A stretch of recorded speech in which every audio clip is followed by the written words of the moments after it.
Thank you, and good morning, everybody. I think this is a good decision today, and I'm pleased that we've come back and... Are we just talking about that addition or the whole thing? Recommendation. I thought we'd argue about the addition. You added as number 3, haven't you? I moved a whole motion. Moved and seconded as one.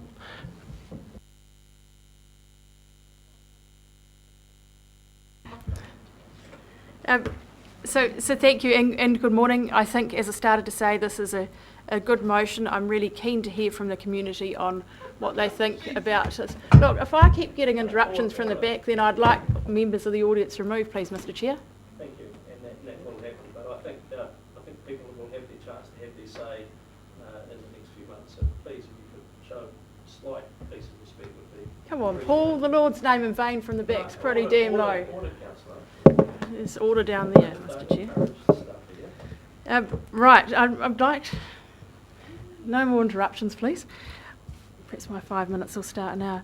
I'd like to talk about Lake Hartuma. Lake Hartuma is one of the opportunities for environmental flows, environmental enhancement that is presented here within this opportunity today. And Lake Hartuma, I've got a map up there. It's a little bit hard to see, but just to outline a picture here, Lake Hartuma has got private landowners all the way along the top here.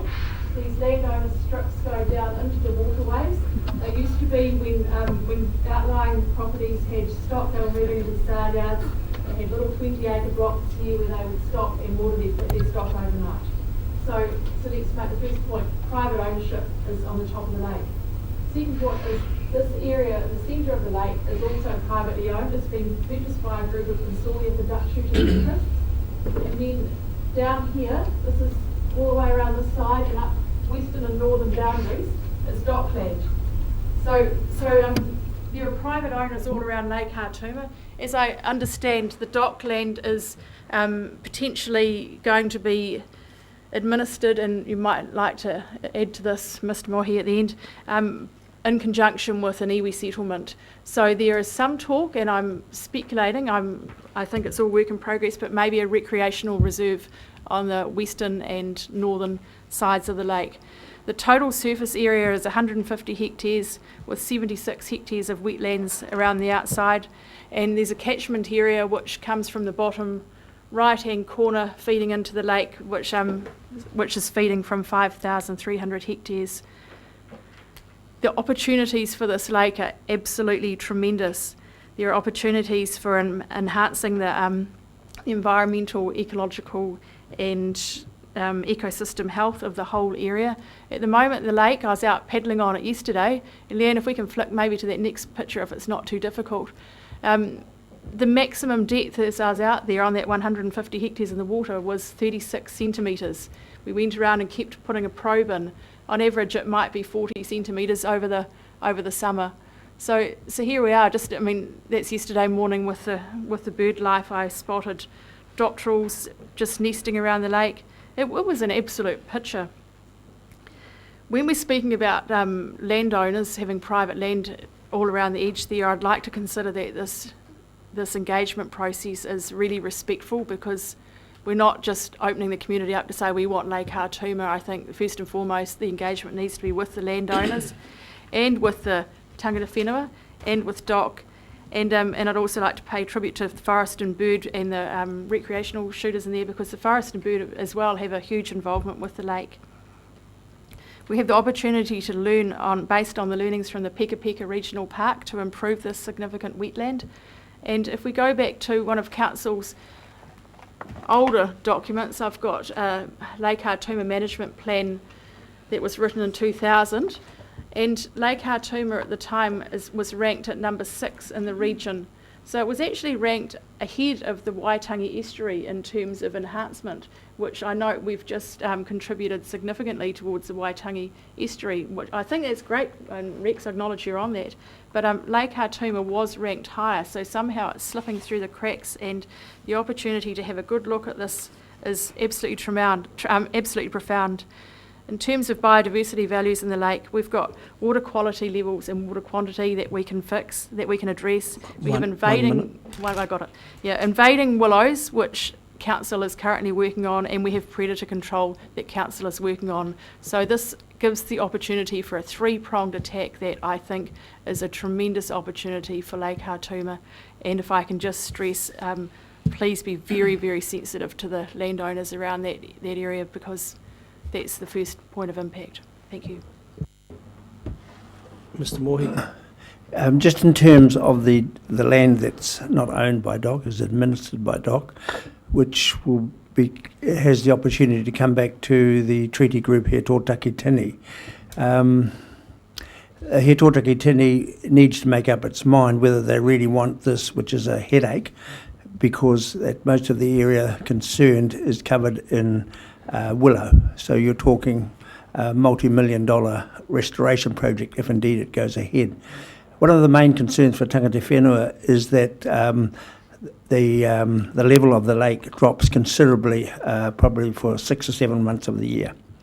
I drive over the outlet itself several times a week, and I know that it just doesn't flow full stop. So it would be, from the tangata whenua point of view, a great asset to see the level of the lake lifted considerably. So it is of huge importance, the lake, to the tangata whenua, and I think they would be really pleased with any scheme that, in the first instance, could lift the level of the lake, and secondly, be involved in the management to get rid of the willows, which is completely intense. You can't walk through them, so it's a huge job. Councillor Dick and then Councillor Grant. Mr. Chairman, I'm going to support this resolution to go to consultation, but I do have to state that I have some reservations about this supplementary environmental water flows scheme, and the primary one, which I'll mention, is that in an ideal world, or in a hypothetical world where we had one major river and river catchment to take responsibility for, this would be a brilliant scheme. But the reality is that we have 6 major rivers and river catchments across this region, of which 2, in addition to the Toki, are subject to significant irrigation demand and stresses in low flow periods. And so my worry is that this scheme is going to create a precedent for other catchments that, quite honestly, future councils just won't or may not be able to afford. However, having said that, I will retain an open mind and listen to submissions, and again, as I say, I support the resolution. Councillor Grant. Mr. Chair, for a while there I thought I was at the wrong meeting and that I'd gone to sleep and dozed off, and long-term dissertations from Councillor Scott on how great all this is, and Councillor Hewitt dissertations on Lake Hartuma. I wonder what I just look at the remit. I thought we were here to move consultation. I don't support the number 3, which is which I just, because I'm not personally interested in hearing HBRC's view on how our investment, which actually doesn't happen for a while, but our cash investment eventually reflects on their dividend flow. I just think that's just crazy nonsense. So I put that aside, and I could have supported this because, you know, when I'm looking at page 4, Mr. Lucy's on 2 occasions said significant new activity, significant amount of money. Well, I would have thought that's a serious spanking for all of us here, that in fact we just went blindly off and did this with saying it wasn't significant, and of course it always was significant, and we now have a ruling saying it is significant, so now we're running off and going to consult, and of course we should run off and consult. So I accept that I was part of this democratic process and I lost, Whilst it is narrow, that sometimes has happened in democracy, and so I'm pleased that now we at least are going to consult. But number 3, that HBRC are going to come down and tell us how wonderful it is, why are we even going there?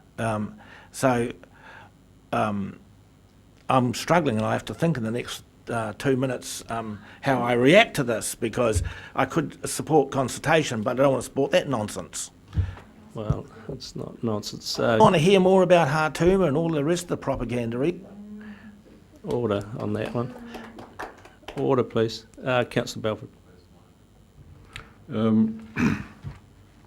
Well, of course, I don't see this as a well-thought environmental plan that we're putting forward to the public for consultation. I see it as a jury-built financial Band-Aid that HBRC... Order, that's incorrect, Councillor. I'm telling you how I see it. Well, It doesn't I'm matter telling you whether that's I'm correct incorrect. or not. And I see it as a financial hang on, I haven't Band-Aid. finished, Councillor. You have a tendency to attack things when people can't defend themselves, when systems can't defend themselves. So please be respectful. I'm telling you how I regard it. Well, I moderate don't your language expect- or I will cut don't- you off. I don't expect this council to come forward and present any sort of balanced presentation of the proposition, but that balance will be provided by other parties as this consultation proceeds. I have confidence in that. And as that proceeds, I think the financial aspects of this will get further exposure. I think this would lock us into a $43 million, but of course that number is unknown because we're hasty here, so we have to fix the number. But let's say $43 million long-term investment in one set of environmental, presumably, unless we sell the water back to water users, one set of environmental remedies.